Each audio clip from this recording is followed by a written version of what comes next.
अस्सलाम वालेकुम। आज मैं बात करूंगा पावर ऑफ सबकॉन्शियस माइंड पे। आप सब जानते हैं हमारे माइंड के दो टाइप्स होते हैं, एक को बोलते हैं कॉन्शियस माइंड और दूसरे को बोलते हैं सबकॉन्शियस माइंड। लेकिन अगर देखा जाए हमारी बॉडी में जो 95% एक्टिविटीज होती है उनको कंट्रोल करता है सबकॉन्शियस माइंड, खाली 5% एक्टिविटीज को कंट्रोल करता है कॉन्शियस माइंड।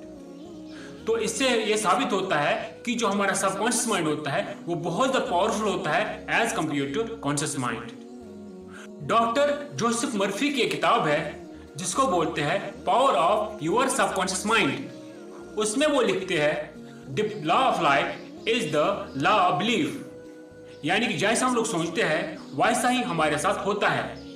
अगर हम लोग नेगेटिव सोचते हैं तो नेगेटिव ही हमारे साथ होता है, अगर हम लोग पॉजिटिव सोचते हैं तो पॉजिटिव ही हमारे साथ होता है। जैसे अगर हम लोग ये सोचते हैं कि मैं ये काम नहीं कर सकता हूं तो वाकई हम लोग वो काम नहीं कर पाते हैं। अगर हम लोग ये सोचते हैं कि मैं ये काम कर सकता हूं तो वाकई हम लोग वो काम कर सकते हैं।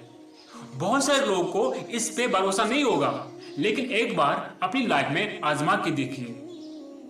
जैसा हम लोग सोचते हैं वैसा ही इफेक्ट हमारी बॉडी पे पड़ता है, जिसको हम बोलते हैं प्लेसिबो इफेक्ट। यानी कि एक पेशेंट को दवाई दी जाती है और उसे यह कहा जाता है कि आप ये मेडिसिन लेके ठीक हो जाएंगे, जबकि वो मेडिसिन नकली होती है। फिर भी वो पेशेंट ठीक हो जाता है क्योंकि उसके दिमाग में यह बात चल रही होती है कि मैं ठीक हो जाऊंगा। तो इसी तरह से दूसरी साइड से जो होता है उसको बोलते हैं नोसिबो इफेक्ट। एक पेशेंट को दवाई दी जाती है, वो ओरिजिनल दवाई होती है, इसके साथ साथ उसे यह भी कहा जाता है आप ये दवाई लेके ठीक नहीं हो जाएंगे। उसके साथ साथ वो दवाई लेने के बावजूद भी ठीक नहीं हो जाता है क्योंकि उसके दिमाग में यही बात चल रही होती है कि मैं ठीक नहीं हो जाऊंगा। तो उसका जो सबकॉन्शियस माइंड है वैसे ही काम करता है और वैसा ही इफेक्ट उसकी बॉडी पे पड़ता है। तो जैसा हम लोग सोचते हैं वैसा ही हमारे साथ होता है। इसके साथ साथ जो हमारा सबकॉन्शियस माइंड होता है ये 95% एक्टिविटीज को कंट्रोल करता है।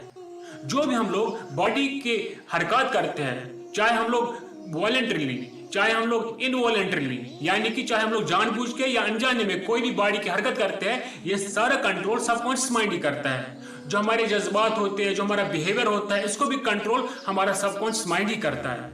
ये जो हमारा सबकॉन्शियस माइंड होता है ये कभी आराम ही नहीं करता है, ये कभी सोता ही नहीं है, क्योंकि इसके काम बहुत ज्यादा इंपॉर्टेंट होते हैं। जो हमारी हार्ट बीट चल रही होती है उसको कंट्रोल सबकॉन्शियस माइंड ही करता है। जो हमारी खून की गर्दिश होती है उसको भी कंट्रोल सबकॉन्शियस माइंड ही करता है। डाइजेशन को कंट्रोल सबकॉन्शियस माइंड करता है। जो एलिमिनेशन होती है बॉडी से उसको भी कंट्रोल सबकॉन्शियस माइंड ही करता है। और साइंस का ये भी कहना है जब हम लोग सोने के टाइम कुछ आवाजें सुन रहे होते हैं वो भी हम लोग सबकॉन्शियस माइंड के जरिए ही सुन पाते हैं। और जो हम लोग डेली रूटीन काम करते हैं, हम लोग एक जगह से दूसरी जगह रोज जाते हैं या रोज खाते हैं, रोज पीते हैं या रोज सोते हैं, रोज जागते हैं, वो सारे काम को कंट्रोल हमारा सबकॉन्शियस माइंड ही करता है। ओवरऑल अगर देखा जाए जो भी हमारी बॉडी में 95% एक्टिविटीज होती है उन सबको कंट्रोल हमारे दिमाग ही करता है। जिस तरीके के सिग्नल्स हम इसको देते हैं, चाहे पॉजिटिव सिग्नल्स देंगे या नेगेटिव सिग्नल्स देंगे, वो वैसे ही उस पर काम करता है और वैसे ही रिजल्ट्स हमारे सामने पेश करता है। Thank you for watching my video.